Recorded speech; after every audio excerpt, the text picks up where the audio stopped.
Hi guys, welcome back to Lost in My Library. My name's Kate. Today I am doing a tag. I am doing the mid-year book Freakout tag. I have done this, I think, every year since I joined BookTube. So this is just a yearly tradition. Everybody on BookTube and their mother does this tag, it seems like, every year. I cannot believe it's the almost midway through the year already. I'm kind of jumping on this early, but yeah, I've got some stuff I want to talk about, so we're going to talk about them. Alright, so the first question is, the best book you've read so far in 2021.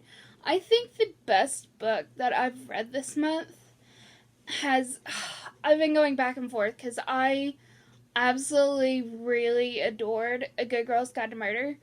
I freaking loved it, but I also really loved Devil's Night by Aim Willis, and I also really loved Get a Life, Chloe Brown. There's just been so many, and we gotta mention Rick Riordan, of course. I read Tower and Arrow recently. Of course, Rick Riordan's always going to be on these lists. But I read a lot of good books this year, and I'm really surprised that I've read some good ones. There's been some stinkers, and we'll talk about those. Alright, number 2, best sequel you've read so far in 2021. I think the best sequel I have read this year has been Angel Eyes. I keep saying January. It's Angel Eyes. That place is set in January House. Angel Eyes, I actually ended up liking more than I liked Devil's Night. I think it stepped up in quality compared to the first book. And we got more characters and more interesting storylines going on. I like the mystery more in Angel Eyes than I did in Devil's Night. I have yet to read Demon House, so we'll see how that goes. I know A.M. Willis is starting a new series that is going to be featuring Pennywright, but it's not going to be solely about Pennywright. I forgot what the name of that series is going to be. Yeah. I also really liked Good Girl, Bad Blood. Yeah, Good Girl, Bad Blood. But I still think the first one was better. Number 3, new release you haven't read yet but want to. Oh my goodness, my most anticipated book that I have yet to read, and that is The Book of Cold Cases by Simone St. James. I absolutely loved The Sundown Motel, and I loved The Broken Girls. I love how Simone St. James mixes her stories of mystery with paranormal aspects, and I loved it. I loved it a lot. I cannot wait to finally get to the Book of Cold Cases. Hopefully very soon. I ended up with 3 copies of this, so kind of by accident, ended up with 3 copies of this book. So obviously I'm very excited to finally get to it. The next question is my most anticipated release for the second half of the year. My most anticipated release is actually coming out here pretty soon, and that is The Last Fallen Moon. And this is by Gracie Kim. This is one of the Rick Riordan Presents books series. And this is all about Korean mythology. I really liked The Last Fallen Star. Second book's going to be called The Last Fallen Moon. I actually have pre-ordered. I don't pre-order books very often, but I actually have pre-ordered the second book. Should probably buy the first one because I did like the first one. I have pre-ordered the second one, and I'm excited to get to that. I know Riley Sager recently has, Home Before Dark was very mixed about reviews. And then, Survive the Night. People really didn't like Survive the Night. I've yet to read Survive the Night. Whoops. He has a new book coming out, House Across the Lake. I think that's what it's called. Riley Sager can be a hit or a miss with me. on how annoying some of the things he writes is. Um, Either way, I am kind of excited about it because my favorite of his is The Last Time He Lied, and that's because it's a camp set in a campsite. That's one of my buzzwords. It's like a horror set at a camp. I absolutely love camp slashers. So this kind of gives me camp vibes, although this might just be more isolated camping vibes rather than a camp, like a camp, like when you think of camp. Camping versus just a camp. But I kind of have a little bit more high hopes on this one. Maybe we'll get past the unreliable narrator. I doubt it. It's Riley Sager's thing. He can't write a book without having an unreliable narrator. How else are you going to write a story? I don't know. Maybe a reliable narrator. But yeah, I give him so much crap for that. And I think Grady Hendrix is also coming out with a book this year called How to Sell Haunted House. I'm intrigued. I'm always intrigued by Grady Hendrix. I have liked a lot of what he has written. It's very weird. I know his last book, The Final Girl Support Group, also got not great reviews. Grady Hendrix and Riley Sager did not have a good year last year, so sucks. I'm excited to see what that holds. I can't think of anything else off the top of my head. Next one is my biggest disappointment. I think my biggest disappointment is, and I don't know if this is coming out before or after my review, it's going to be Hyde by Kirsten White. I had some high expectations because I liked the last book I read by Kirsten White, and she surprised me with how much I really liked that book. This book was just really short, way too short for what Kirsten White was trying to do. She was trying to be Cabin in the Woods and failed miserably at that. If the book was longer, she could have done a lot more with it, and I don't know. But I didn't really like this. The premise is really interesting, but the book is way too short. The ending is terrible, in my opinion. But yeah, this is probably going to be a hit or a miss for a lot of people. Right now, it's not sitting at a great rating. It's at 3.56 on Goodreads, which isn't great. I think it's one of my lower rated books that I've read. Besides, well, nothing's gonna be not My Immortal. We're not talking about Evanescence. The Immortal. I don't think anything's going to beat The Immortal. What is? I'm curious. What is the? I'll look it up later, and I'll insert here what The Immortal is currently sitting at.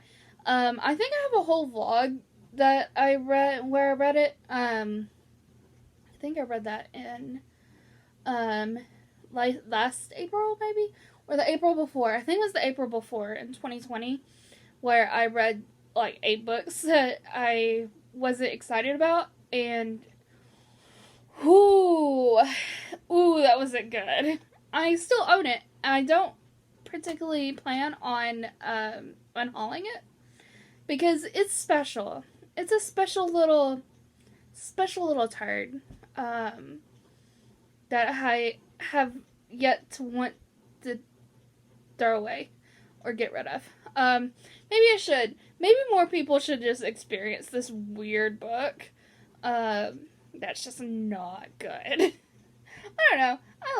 I like hoard books, so it's a problem. Y'all know this. The next question is biggest surprise. I think my biggest surprise, because I don't generally, well, okay, I think one of my biggest surprise was Devil's Night, because that's not a genre that I generally go into, and really, honestly,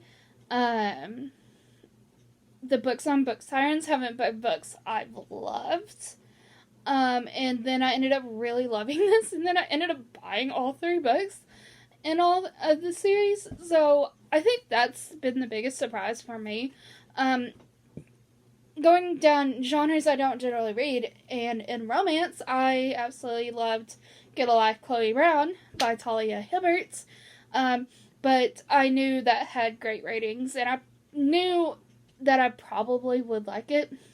Currently, I'm reading a book called a series of Unfortunate Meet Cutes, and I'm actually really liking that too. I think where I don't like romance is when romance, I think I've talked about this before, is when romance is paired up with another thing. So like fantasy romance, sci-fi romance, because it takes away from the elements I like more, which are fantasy and sci-fi, rather than, and then focuses very heavily on the romance. I do like a good romance and a fantasy. Percy and Annabeth. Yeah, but when romance takes over,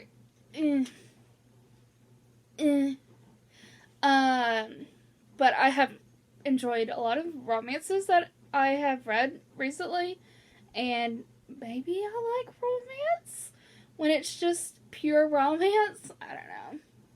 Maybe I've read way too much fan fiction for my own good. Okay.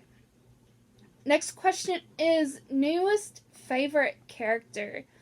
I think my newest favorite character is Pip. I really like Pip from Good Girl's Guide to Murder and Good Girl Bad Blood. I love Pip so much. I feel so bad for Pip. She has gone through so much crap. It's mind-blowing what all she's been through just in the first 2 books, and apparently it just gets more worse in the 3rd book of what she goes through, and I'm just like, this poor girl.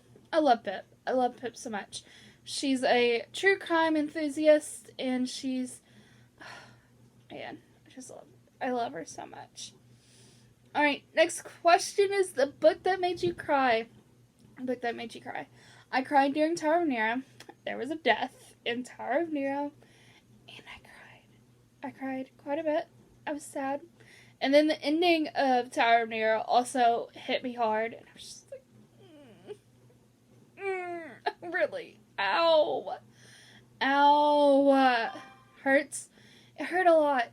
Another book that made me cry was Good Girl Bad Blood. At the very end, the final showdown between her and the perpetrator, there was a death involved in that, and that part actually made me cry quite a bit. Ow, that hurt. That one hurt too. That one hurt a lot. Mainly because I feel bad for Pep. That was a lot. That was a lot when it came to that final showdown. Like, she's almost died twice now at the end of these showdowns. This poor girl deserves so much better than what she's gone through. Next question is book that made you happy. Tower of Nero. Tower of Nero just gave me the warm and fuzzies. We reunited with everyone. Gave me the warm and fuzzies at the very end. And then also made me cry. Also, another book, Get a Life, Chloe Brown, is pretty funny. I laughed quite a bit in it, and I really, really enjoyed it. And it's just a cute, wholesome romance, and I just love it. I love it so much. Next question is most beautiful book you've bought for yourself this year or received. I bought the Tower of Nero. I'm not sure where it is. I think it's over there right now. Tower of Nero Special Edition that like only 1,000 were made and they're all signed by Rick Riordan. I bought it and it's gorgeous, and I think it might be the most beautiful book. I love the purple versus the blue, which is the original version. Love the purple. Love the little case that it comes in. Oh, The inside as well. What? So good. I don't remember if I bought it this year, but the Percy Jackson and the Lightning Thief not graphic novel, the illustrated version of it, the giant version, is also gorgeous. Also love it a lot. I can't remember if I bought it this year though. Next question is, what books do you need to read by the end of the year? A lot. I am finishing up. I'm setting this goal right now. I am finishing Hero of Ages, Conjuring of Light, and Crooked Kingdom. I will finish these books. Gosh darn it, I started around like this time last year, started all 3 of them. Man, it's been a hot minute since I started it. So, I will be finishing these 3 books by the end of the year. And then I'm hoping to get to my 22 from 22. Right now I'm reading The Stand, which is one of my 22 and 2022. Other books that I'm wanting to read, The Assassin's Apprentice. I'm wanting to read Game of Thrones. What else? What else have I got? Just a lot of books that I'm wanting to read this year. My shelves are a mess right now because this isn't a good representation because everything just looks nicely stacked. I'm currently working on a new way. I think I'm going to put all of the books I have read on my black shelves, and then everything else is just going to be stacked, on the floor until I can either buy more shelves or something. I don't know. Yeah, so that has been the mid-year book Freakout tag. How's y'all's year going so far in reading? Sorry, my iPad's dying, so let's make this quick. How's your year going so far? Tell me in the comments down below. Leave a like, comment, and subscribe to all the YouTube things. I will see you in my next video. Go be a good cabbage today. Do something kind for someone, even if that is for yourself, because self-care is important. Got it? Okay. I love you guys. Bye.